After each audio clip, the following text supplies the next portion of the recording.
അയാളെ എനിക്ക് തോൽപ്പിക്കേണ്ടതായിരുന്നു. എന്നാലും കുഴപ്പമില്ല, ഇയാൾക്ക് ക്യാപ്റ്റൻ യാമിയേക്കാൾ കൂടുതൽ മാജിക് പവർ ഉണ്ട്.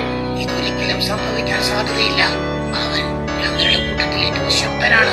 അവനെ എത്ര എളുപ്പത്തിലാണ് തോൽപ്പിച്ചത്. ഞാൻ എന്റെ ജീവിതത്തിൽ ഒരുപാട് പേരെ കണ്ടിട്ടുണ്ട്. പക്ഷേ വലിയ പ്രശ്നക്കാരനായിരിക്കും. ആരാണ് അവൻ? അവനെ കണ്ടിട്ടൊരു മൃഗമാണെന്ന് തോന്നുന്നു. ഞാൻ eye of the midnight സണ്ണിനെ പറ്റി പറഞ്ഞില്ലേ, അതിലൊരു പ്രധാനപ്പെട്ട അംഗമാണിവൻ. പ്രതീക്ഷിക്കാതുള്ള ആക്രമണമാണെങ്കിലും ടോപ്പ് റാങ്കിലുള്ള മാന്ത്രികരെയാണ് ഈ കൊന്നു തള്ളിയിട്ടിരിക്കുന്നത്. വളരെ കുറച്ച് മിനിറ്റ് കൊണ്ട് ഒരാളാണ് ഇവരെല്ലാം ഇങ്ങനെ ആക്കിയതെന്ന് എനിക്ക് വിശ്വസിക്കാനേ പറ്റുന്നില്ല. രാജ്യത്തെ രക്ഷിക്കാൻ വേണ്ടി പ്രത്യേക ട്രെയിനിങ് കിട്ടിയവരാണ് ഇവരൊക്കെ. എന്നിട്ടും ഇതൊക്കെ എങ്ങനെ സംഭവിച്ചു? ഒരു കാര്യം ഉറപ്പാണ്, അതൊരു മനുഷ്യനായിരുന്നില്ല, അതൊരു മൃഗമായിരുന്നു.